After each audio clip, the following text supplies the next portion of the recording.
Boa noite a todos. Sejam bem-vindos ao estudo desta noite.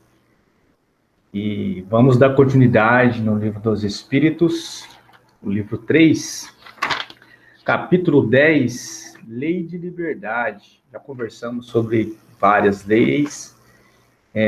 Temos que entender que todas trabalham juntas, o entendimento delas é importante para a nossa escolha, né? Para a nossa caminhada rumo ao progresso, certo?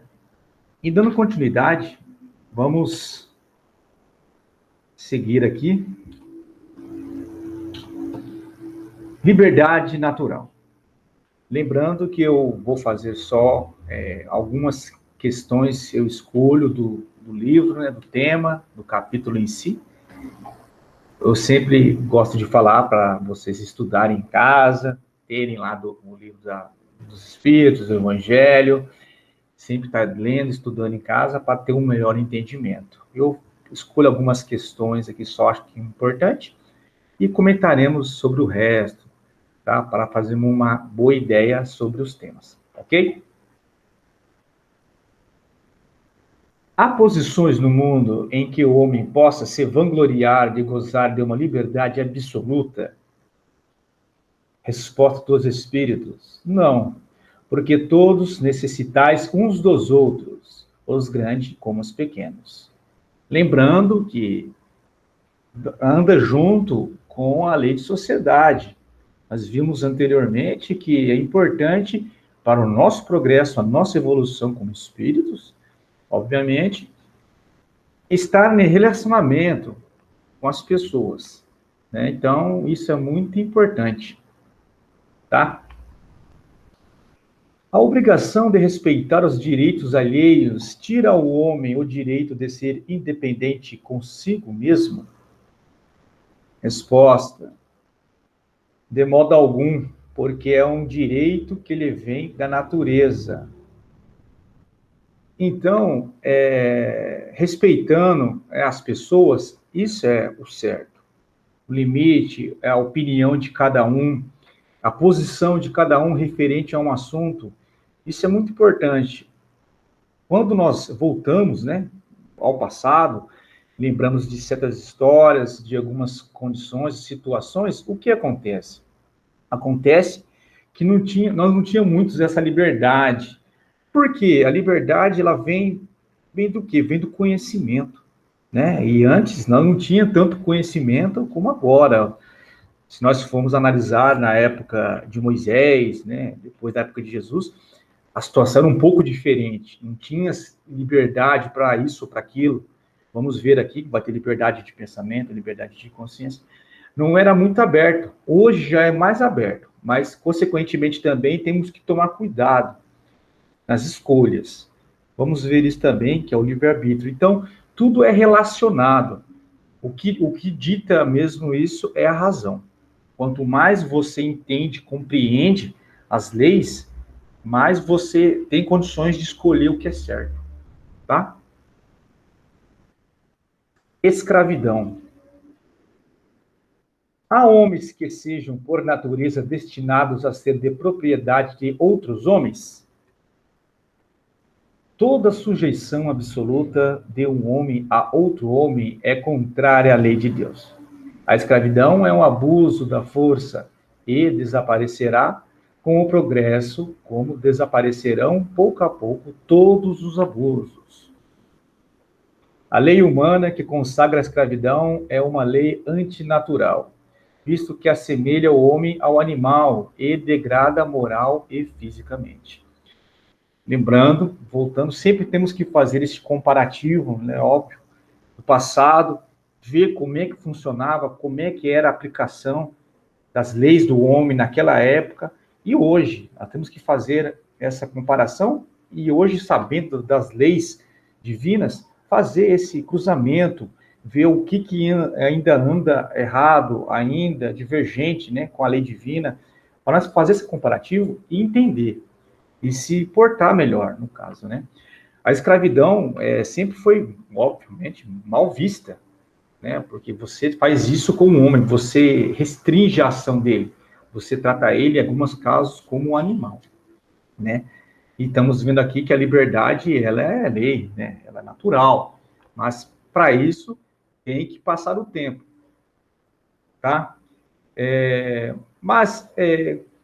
essa diferença, né? Você pergunta assim, mas e a diferença das pessoas na questão da razão? Né? Se formos comparar hoje, nem todo mundo consegue ser, né, uma pessoa tem liderança que faça isso. Então, sempre tem pessoas que estão dependentes de outras. A dependência, ela vem disso, dessa diferença de entendimento. Então, como é que funcionam essas pessoas, né, que lideram, que fizeram isso? Que, na verdade, os que escravizaram, o que escravizam, até hoje, nós temos alguns tipos de escravidão, eu vou comentar. Como é que eles faziam isso? Eles vieram para isso? Não, é que naquela época o entendimento era assim. A escravidão, até de certa maneira, era para alguns natural. Quer dizer que eles não vão sofrer as consequências? Não, vão sofrer. Mas entendamos que essa conta, esse sofrimento, esse resgate, ele é de acordo com o grau de entendimento que nós temos das leis. A razão, tá? Então, temos que entender isso. A escravidão é errado? Sim, foi errado. Mas, naquela época, lá atrás, era natural. Não só quem escravizava, ele tinha a oportunidade de fazer diferente, só que ele não tinha ideia disso. Ele não sabia disso. Ou sabia pouco. Mas, mesmo assim, responde pelos seus atos. E quem foi escravizado também teve sua parcela de condição, porque não foi vítima. Foi mediante a causa e efeito. É uma situação que ele tinha que passar. Tá? Mas, transferindo isso para hoje, já muda um pouco o patamar. Ok? Quando a escravidão está nos costumes de um povo, os que dela se aproveitam são repreensíveis, visto que não fazem senão se conformar a um uso que lhes parece natural?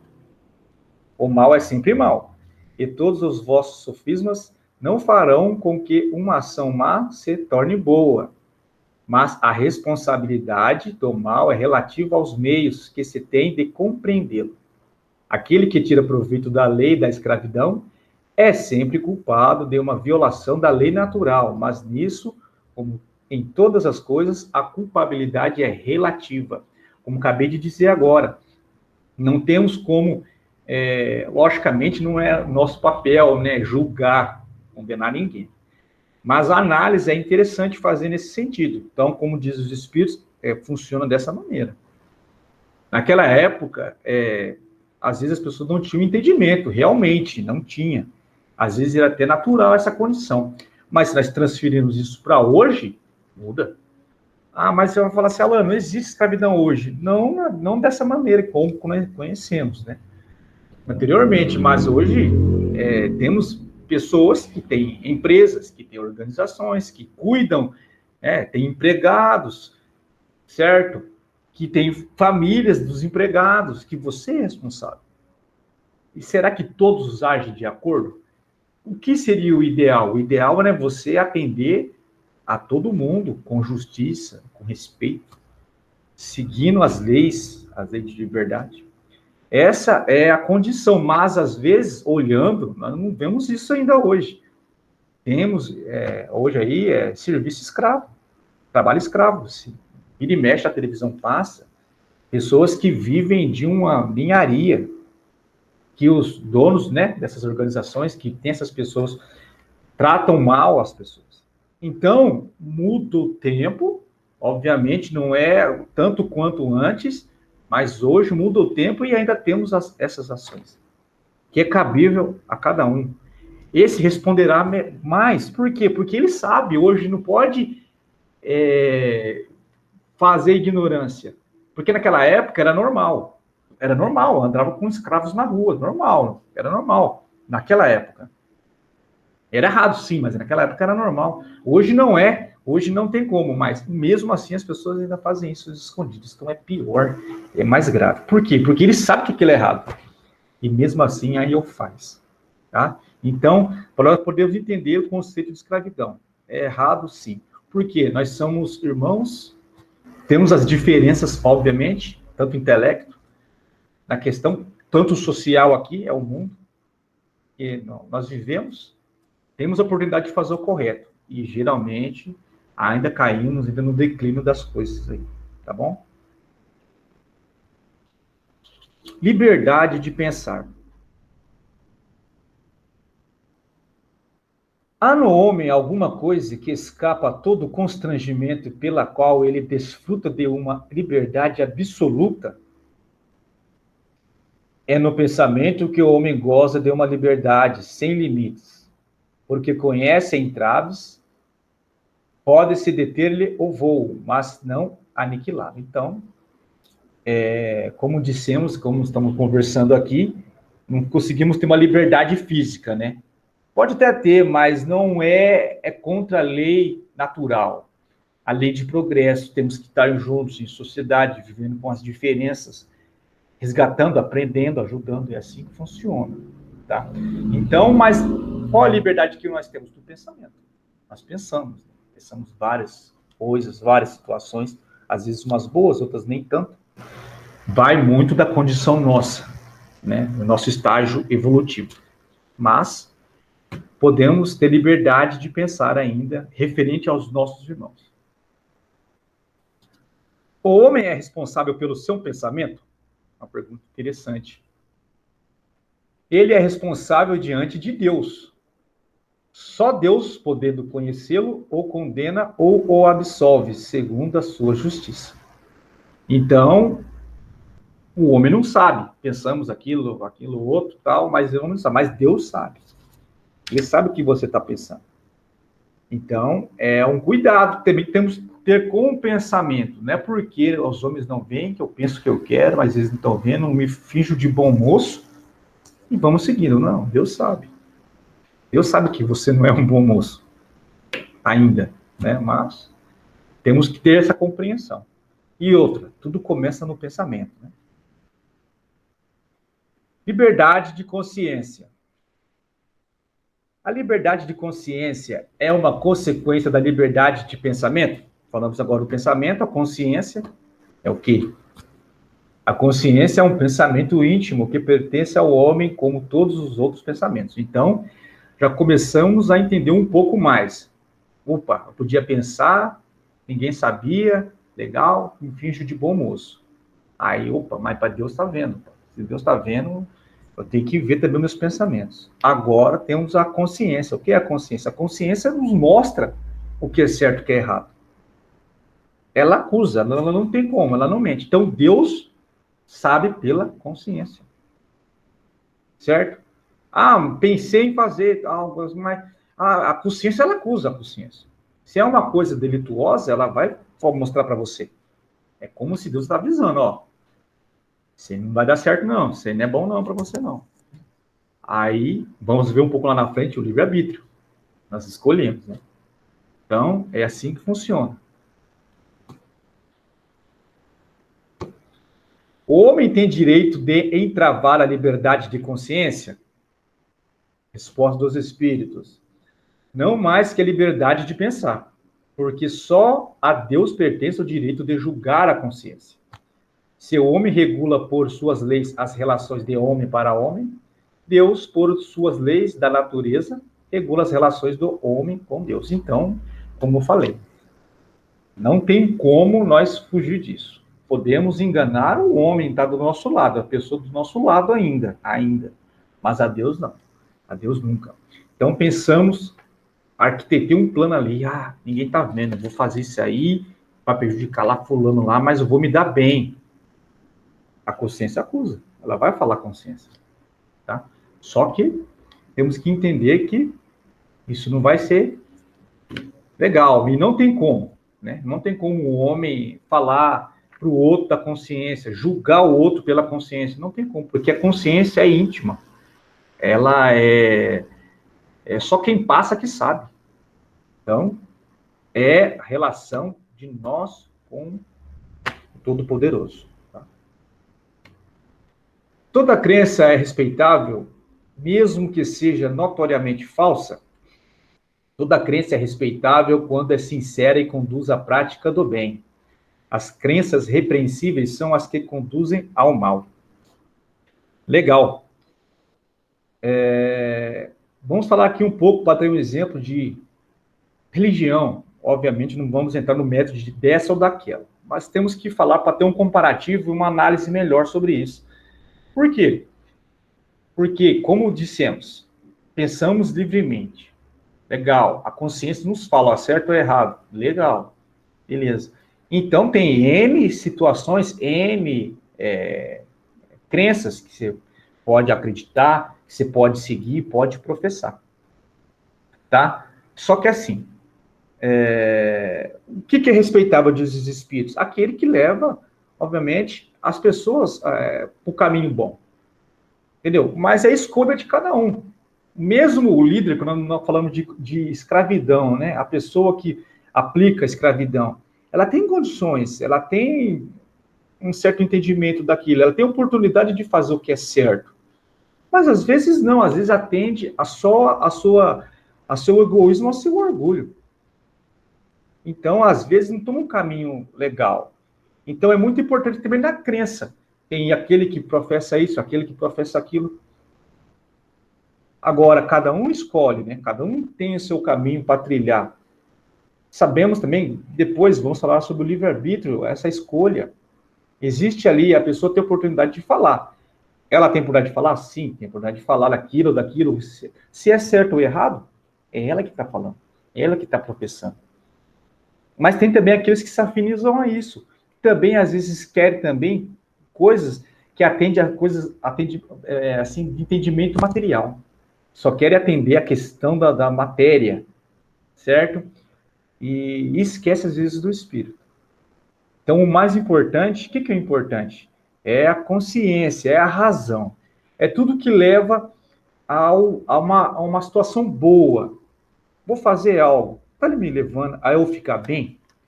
Está me levando as pessoas em minha volta estarem bem? Isso é importante. Então, mas as crenças que existem várias, tá? Existem várias. Agora, respeitável só quando conduz à prática do bem. Aquela que conduz à prática do egoísmo, né? Isso daí não é respeitável, porque não fazem bem, certo? Mas entendemos que cada um na sua, né? Obviamente. Mas que temos que exercer o que é certo, lutar por isso de maneira respeitável, sim, com certeza. É insultar a liberdade de consciência ou pôr entraves às crenças capazes de perturbar a sociedade? Pode-se reprimir os atos, mas a crença íntima é inacessível. Reprimir os atos exteriores de uma crença, quando esses atos trazem algum prejuízo a outrem, não é insultar a liberdade de consciência, porque essa repreensão deixa a crença sua inteira liberdade. Como disse, não tem como. Você pode reprimir a pessoa, proibir ela. Às vezes você tem pessoas que estão indo naquele lugar ali, ela não está bem. Ela não está bem. Ela volta pior às vezes. Então, você quer ajudar de alguma maneira, aí você vai lá e briga, e reprime a pessoa, e quer tal. Mas ainda, se ela entende que aquilo para ela é bom, na cabeça dela, ela entende que aquilo é bom, ela vai pensar, ela vai fazer de um jeito, ela vai professar isso. Ainda assim, temos que fazer o quê? Temos que continuar fazendo o que é certo, sem essa questão de reprimir contundentemente. Sim, tem que respeitar. Como que nós conseguimos ajudar as pessoas? Fazendo o que é certo, nós fazendo o que é certo, dando um exemplo. Mostrando sempre à pessoa, de maneira tranquila, a razão das coisas, como é que funciona. Para assim ela possa despertar de alguma maneira. Então, é sempre desse jeito. Com amor, com caridade, para poder ajudar pessoas que tomam caminhos, às vezes, tortuosos, achando que é um caminho certo. Tá? livre-arbítrio. O homem tem o livre-arbítrio dos seus atos, visto que ele tem a liberdade de pensar, tem a de agir. Sem livre-arbítrio, o homem seria uma máquina. Então, já estamos entendemos um pouco, já conversamos, né, para trás aí, essa liberdade de pensar, liberdade de consciência, a escravidão, certo? Então, entendemos o quê? Entendemos que se é um mundo de causa e efeito, nós fazemos escolhas. E quem escolhe, assim, tem várias situações. Nós vivemos hoje no mundo hoje de prova e expiação. Então, nós somos bombardeados por ideias, por sugestões, por inspirações, além das nossas, que é referente à nossa condição, à qualidade, né, dos pensamentos, a nossa condição evolutiva. Então, sempre estamos fazendo escolhas, sempre fazendo escolhas. A maioria delas não é tão boa às vezes, porque nós atendemos, às vezes, não atendemos a sublimidade, e sim aqui, ao material, ao terreno. E, invariavelmente, nós cometemos equívocos. Nós sofremos por isso. Então, como melhorar isso? Compreendendo as coisas. Entendendo como é que funcionam as leis certinho e agir de acordo com elas, as leis divinas. Certo? Para aí sim nós começar a fazer escolhas melhores. Então, nós somos dotados disso. Senão, o livre-arbítrio é uma condição nossa até para a evolução. Senão, não seria assim. Não teria essa condição, né, de evoluir, ok? O organismo não exerce influência sobre os atos da vida? Se ele exerce influência, não o faz com prejuízo do livre-arbítrio? Resposta. O espírito certamente é influenciado pela matéria, que o pode entravar em suas manifestações. Eis porque nos mundos onde os corpos são menos materiais que sobre a terra, as faculdades se desdobram com mais liberdade, mas o instrumento não dá a faculdade. De resto, é preciso distinguir aqui as faculdades morais das faculdades intelectuais.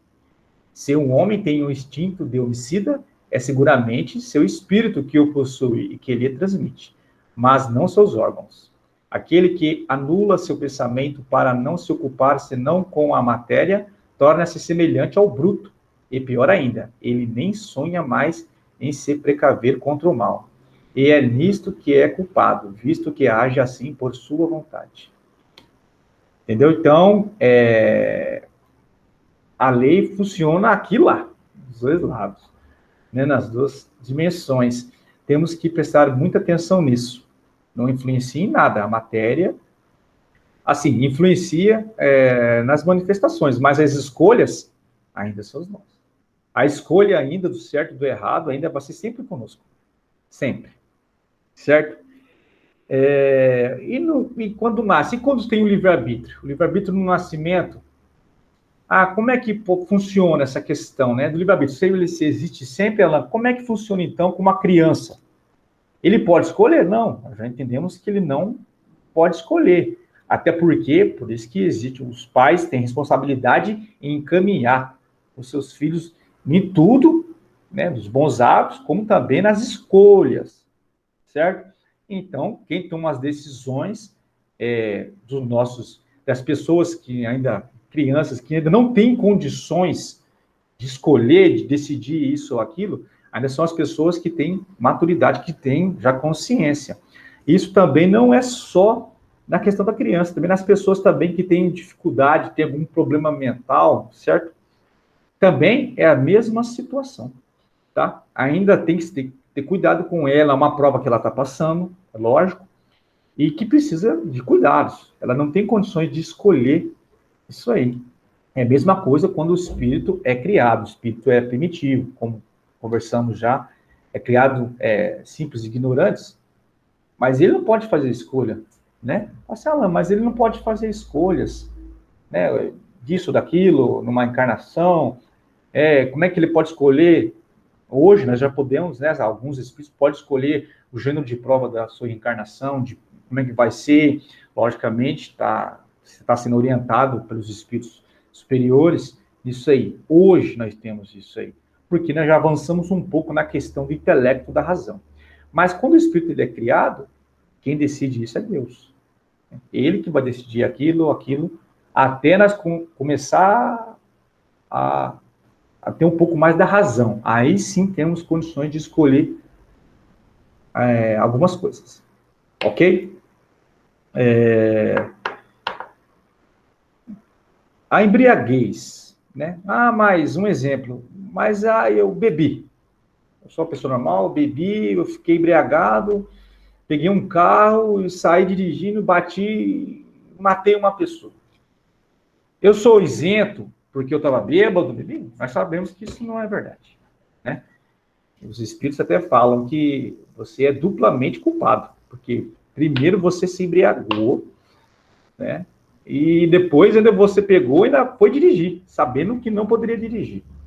Então, o livre-arbítrio é lei, mas é que eu falo, temos que pensar muito em tomar algumas atitudes. Por isso que hoje existe, no caso da embriaguez, né? Existe hoje a carona amiga, existe carona, você pode levar um amigo, uma pessoa que não bebe, que dirige, então você ainda vai estar se abstendo de contrair dívidas maiores, ok? E a posição social entrava nessa questão do livre-arbítrio, de escolher. É mais fácil, Alan, escolher, ter livre-arbítrio, escolher as coisas quando se tem dinheiro. O Eduardo falou, né, no domingo passado, sobre a questão, né, do dinheiro, do rico, do pobre. Ela influencia? Ela não, assim, a questão não vai mudar, a questão social. Ela sempre, logicamente, é do gênero de prova, né? Se você está ali no local ali que você tem que viver ali com uma certa miséria, é da prova. Você escolheu isso aí. Isso não quer dizer que vai influenciar no seu livre-arbítrio, não. Você vai ter seu livre-arbítrio, vai ter situações na qual você vai ter que fazer suas escolhas, né? Então, sempre estamos, como disse, estamos caminhando para a evolução, sempre para o progresso.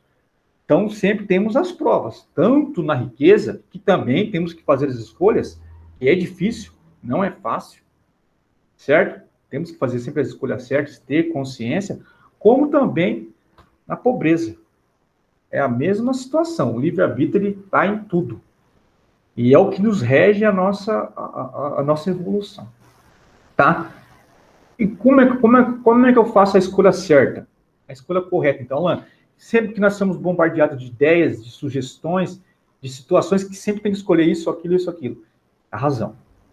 É a razão no que é certo, conhecer as leis, saber pensar melhor e ver a consequência. E pensar na consequência. Qual é a consequência desse ato, disso ou daquilo? É muito importante isso aí. Quando você começa a fazer isso aí, você já consegue direcionar melhor as suas ações. Tá bom? Eu vou encerrar por aqui, tá? E vamos continuar depois com os outros tópicos desse capítulo no próximo domingo, tá bom? Uma boa noite a todos. E eu passo agora a palavra para Maiara, com a segunda parte do nosso trabalho, tá bom?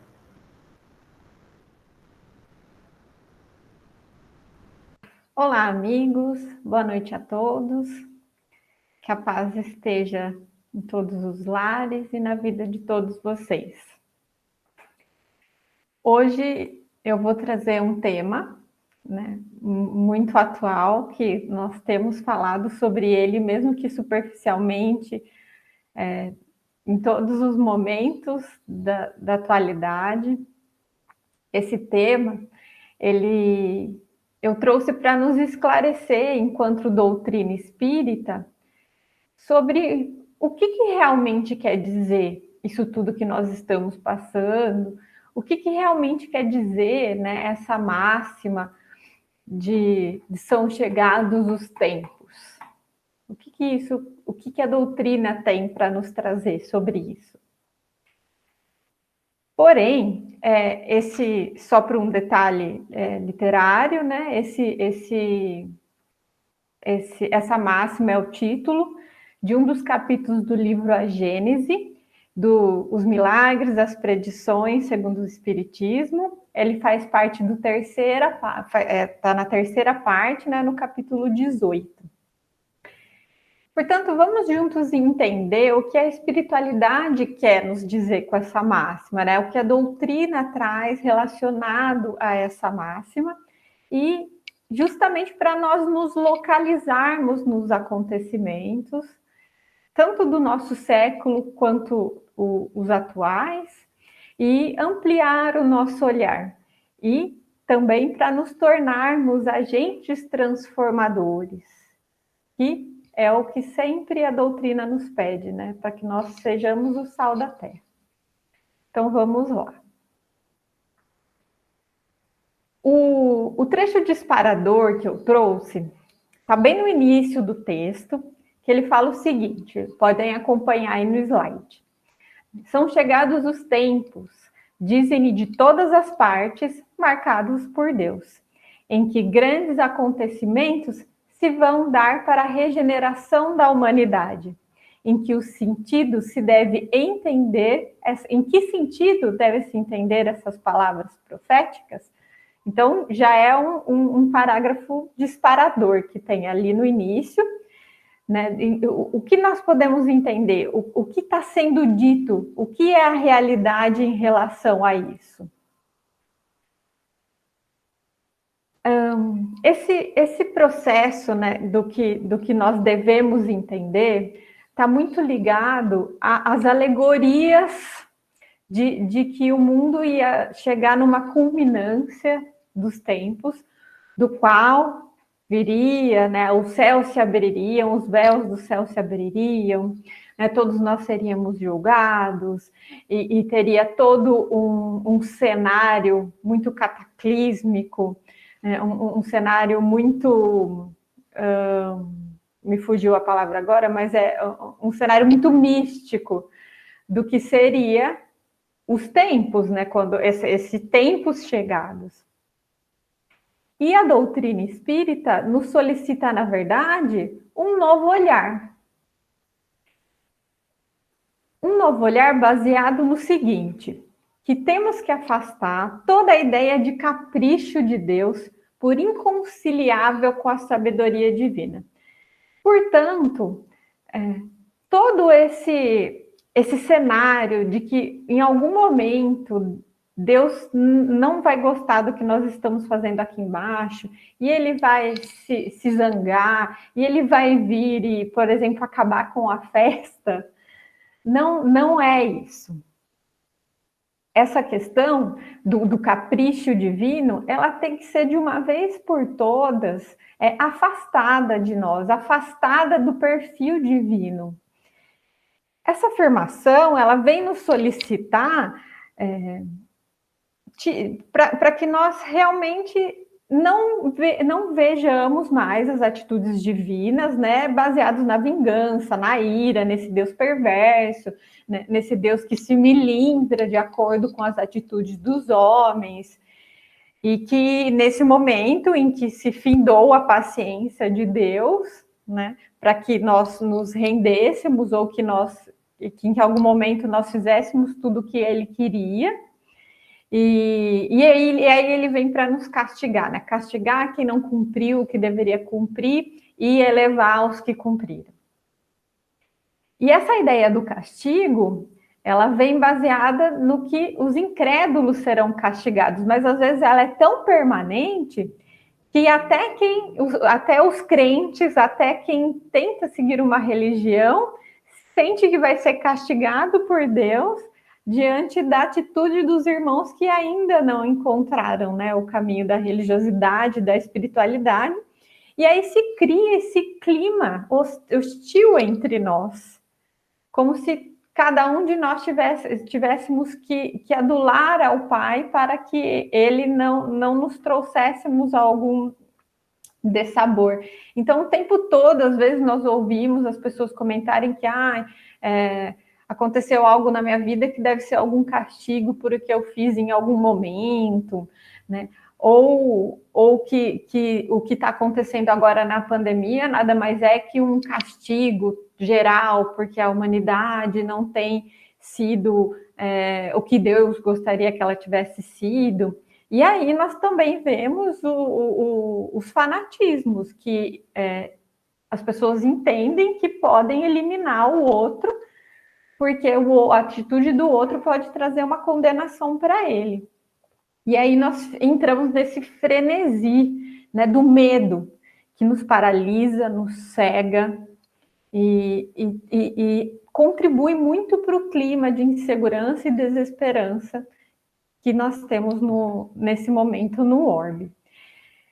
Mas não é isso que Deus vai fazer. Deus não nos vai castigar. Deus não acabou a sua paciência. Os planos de Deus, Deus não estava esperando nada de nós em relação a isso. Então, se o mundo não vai acabar, né? E se Deus não vai eliminar os infiéis, do que nós estamos falando? Que tempos são esses? O julgamento final não vai existir? Os tempos são chegados, nada mais é do que a lei de progresso em curso. É só isso. Não querendo diminuir, né, ou trazendo, mas trazendo de uma forma simplista, de que todos esses acontecimentos, né, todo o processo que o Orben vem passando, nada mais é do que a lei de progresso. Só isso. Então, vamos entender como que se dá esse processo, como que a lei de progresso se implica, né, na evolução de cada espírito individual e do orbe também. O que ou quem é afetado por esse progresso, né? O que esse progresso afeta? Em primeiro momento, ele afeta o orbe de forma física, então pela transformação dos elementos que compõem. Nós temos uma Terra bem diferente no início da sua geração. Um exemplo disso, por exemplo, é que nós temos continentes muito bem definidos. Nós não temos mais a Pangeia, que era aquele continente todo junto. Houve transformações físicas e elementares na Terra que fizeram com que os continentes se separassem, né? Houve uma transformação também de que a Terra se acalmou, né? Então não tem tantos eventos naturais, cataclísmicos acontecendo. Então essa transformação física do orbe acontece o tempo todo, inclusive de forma fluídica. E em relação aos homens, ela acontece moralmente, pela sua depuração, tanto dos espíritos encarnados quanto os desencarnados que nos povoam. Às vezes nós temos, às vezes nós só pensamos que quem está na Terra são os encarnados, né? Mas não, nós temos uma gama de seres circundantes que são os seres desencarnados que habitam essa Terra e circulam dentre nós, né, com permissão ou sem permissão divina, apesar que tudo está na permissão divina, né, mas sem um planejamento, né, de trabalho ou de orientação. Então, à medida que nós evoluímos, a evolução moral está baseada nessa depuração dos homens. Então, como se dá essa transformação? Então, ambos esses progressos, tanto o físico quanto o moral, eles se fazem, né, eles seguem paralelamente. Por enquanto, o melhoramento porque o melhoramento da habitação, né, guarda relação com a evolução do habitante. Nós podemos ter um exemplo básico disso nesse momento da pandemia, que a pandemia nada mais é que um gatilho disparador da depuração moral, né? Um acender das nossas entranhas, um despertar de todos nós. Na parte científica, se descobriu uma nova partícula, né, batizada de X7, ou eles estão falando também de muons, que tem evidências de que ela vai trazer à tona a quinta força da natureza, que não é conhecida ainda, e vai trazer uma explicação sobre a expansão do universo. Então, olha só, enquanto né? O Orbe está nessa efervescência, né? Nós estamos nesse momento tão crítico da pandemia. Tem uma descoberta imensa na parte da ciência, olha que maravilha. Então, esse processo, ele vai, tanto moral quanto intelectual, científico, ele vem caminhando tudo ao mesmo tempo. Então, os homens, eles vão progredir moralmente pelo desenvolvimento da inteligência e do senso moral e do abrandamento dos costumes. Costumes esses que talvez ao longo do tempo, no entendimento dos sentimentos, né, e do balizamento das nossas emoções, nós vamos deixando de ter atitudes tão impulsivas, nós vamos ter um pouco mais de consciência do impacto dessas atitudes no coletivo, né, na saúde do nosso planeta, na saúde do nosso entorno.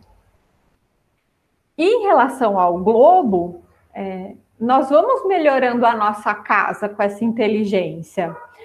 Nós saneamos lugares que eram insalubres, que antes não dava para morar e que antes eram muito hostis e que hoje o homem habita. Nós tornamos mais fáceis as nossas comunicações.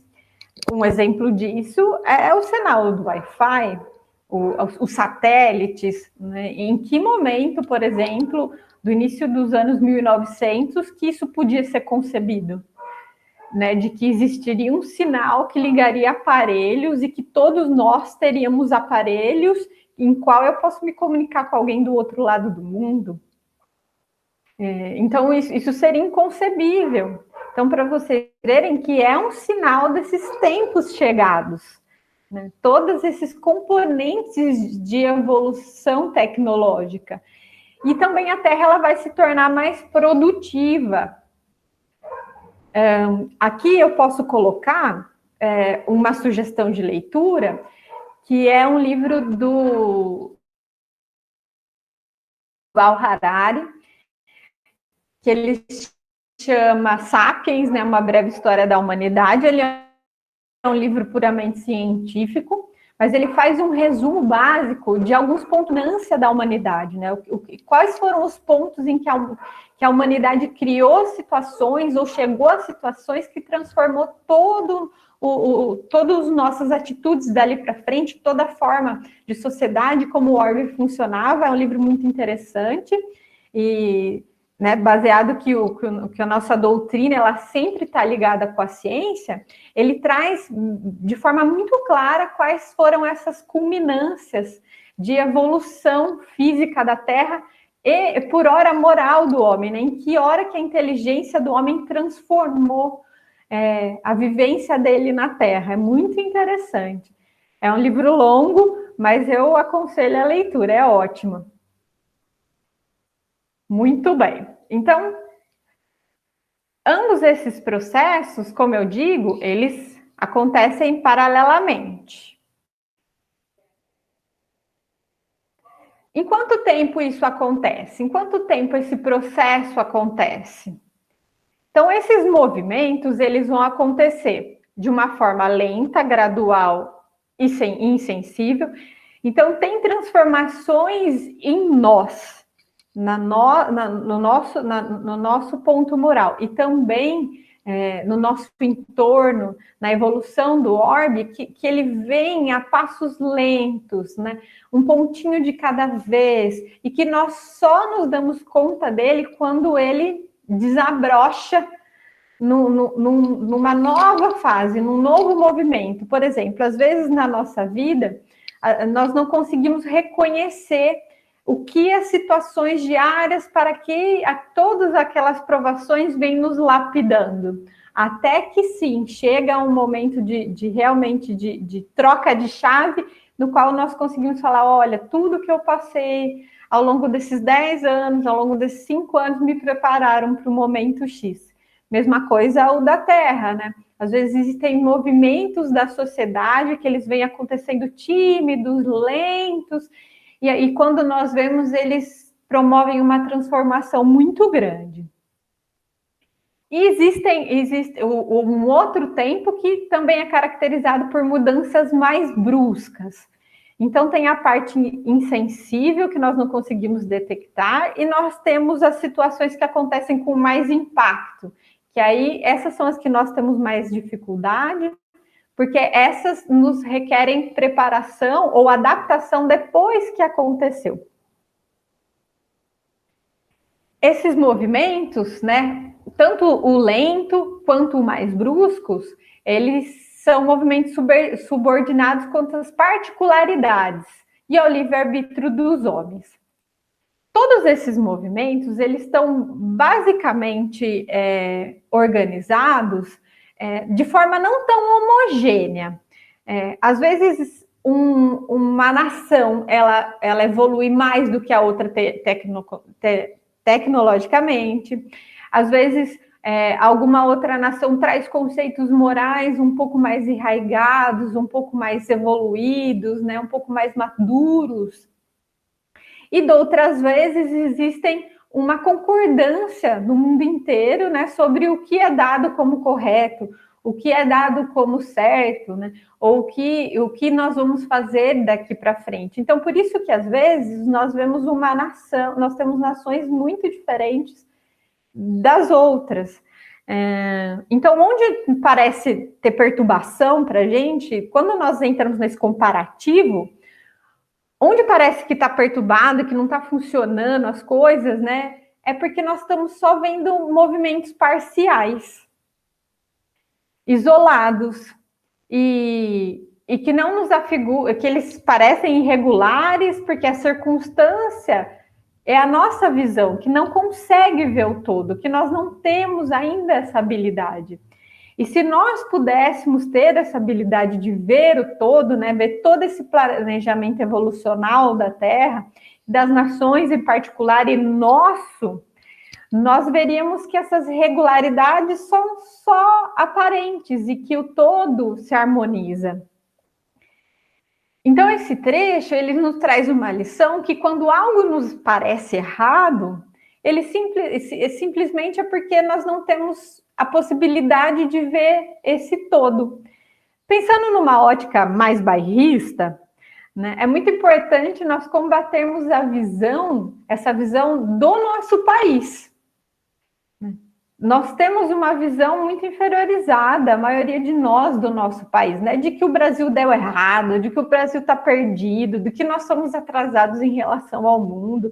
E, na verdade, não é isso. Nós estamos, né, no curso evolucional que foi planejado por Deus para esta nação. É lógico que as atitudes dos homens, como nós já vimos naquele trecho que está no slide, vai interferir? Vai, mas nós não podemos impedir. Nós estamos onde deveríamos estar. E o nosso país, ele vai chegar a ser uma nação tão evoluída tecnologicamente ou moralmente como os outros. E nós temos várias qualidades. Uma delas é que todo mundo que chega a gente acolhe, diferente dos outros países que essas fronteiras são muito rigorosas. Então, nesses anos que se decorreram, nós estamos recebendo milhares de venezuelanos, haitianos, e nós recebemos muitos libaneses, e é um país que abre os braços, mesmo com todas essas dificuldades econômicas, políticas, nós continuamos recebendo os nossos irmãos necessitados de outros países. Então, isso é maravilhoso. Por isso que nós temos que ver tentar ver o nosso país, né, pelo todo, e não só pelos calcanhares de Aquiles ou as fragilidades que o nosso país apresenta. Nesse início de texto, eu só trouxe o item 1 e o item 2 desse capítulo, pretendo trabalhar os outros, mas ele é tão profundo e ele é tão cheio de esclarecimentos que eu trouxe só esses 2 itens. E além desses 2 assuntos, né, desses assuntos que eu já trouxe, né, que nós estamos nesse processo, que nada mais é, né, da lei de progresso, que nós temos um movimento mais lentos e mais extensos, que nós estamos evoluindo e progredindo fisicamente e moralmente. E desses demais esclarecimentos, é bom nós lembrarmos mesmo que pareça que tudo está um caos nesse momento da pandemia, que tudo na criação é harmonia. Tudo. Então, Deus tudo penetra, é a força inteligente e permanente que mantém a harmonia de tudo. Portanto, não está nada bagunçado, né? Nós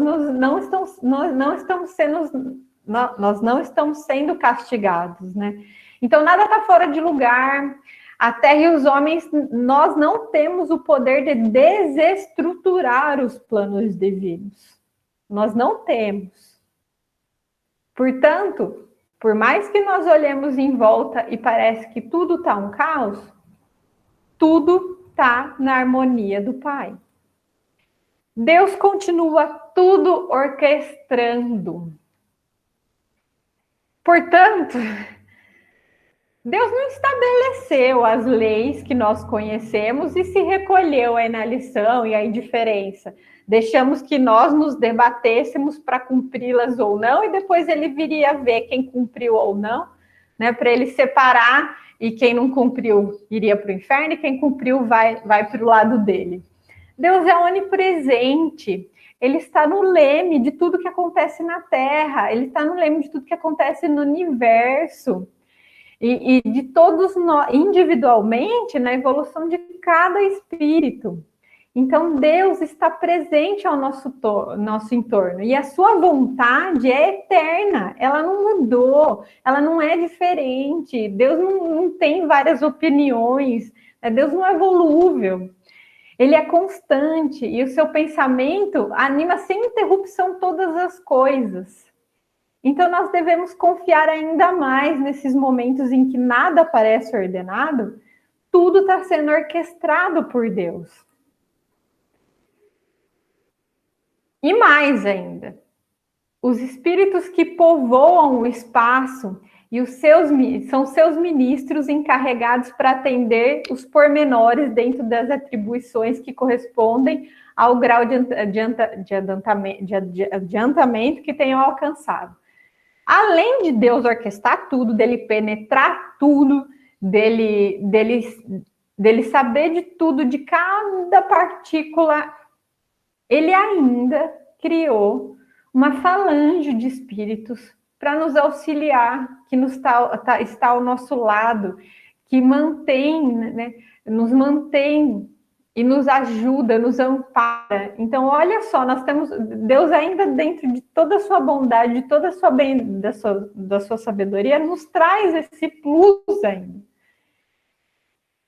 Então, essas leis, né, da natureza, elas são obra eterna da sua sabedoria, das presciências divinas, e tudo que é feito dessas leis resulta da vontade de Deus, e não de uma vontade, dessa vontade acidental, caprichosa, que muda de ideia de vez em quando, mas essa vontade que é imitável. E é por isso que, justamente por todos esses conceitos, né, que esse capítulo preciosíssimo nos traz, né, dessa evolução que o Orben está caminhando, né, e tudo isso estava no planejamento de Deus desde sempre, nós precisamos refletir sobre essa orfandade que nós temos em relação ao paraíso, né? Que a história da serpente, da escolha equívoca de Eva, né, nos impôs, e que nós fomos expulsos do paraíso. E, na verdade, nós nunca fomos expulsos do paraíso. Nós estamos indo em direção a ele. Então, em nenhum momento Deus se irou e falou assim, olha, eu criei um mundo maravilhoso e agora, só porque vocês não fizeram o que eu gostaria, vocês estão destituídos dele. Não, nós não somos órfãos do Pai. Ele não nos abandonou em momento nenhum. Nós estamos nesse processo de uma lei que ele criou e nós estamos fadados à perfeição. Então, esses são os planos do Pai. Em nenhum momento ele nos expulsou de lugar nenhum. Ele simplesmente, nós estamos nesse curso evolucional do qual ele sempre planejou. Bom, então qual é a culminância do tempo, o que isso nos quer dizer, né? Quando nós falamos os tempos são chegados, essa culminância, o que realmente quer dizer? E aí eu trago um trecho desse texto que fala que quando, por consequente, a humanidade está madura para subir um degrau, pode-se dizer que são chegados os tempos marcados por Deus. Como se pode-se dizer que tal estação eles chegam para a maturação dos frutos e da sua colheita. Então é isso. Esses chegados os tempos não está nada relacionado com juízo final ou coisa do gênero. No livro Obras Póstumas, ele fala de forma muito clara, né, que não vai haver milagres, não vai haver prodígios, não vai haver fatos sobrenaturais. Que só é esse curso da lei de progresso, e quando nós chegamos num amadurecimento de determinada fase, nós vamos passar para outra. E esse momento do qual nós estamos é um momento de transição. E é só isso. Nesse livro Obras Póstumas também, ele fala que as escrituras, que nada mais é do que a Bíblia, né? Elas encerram verdades.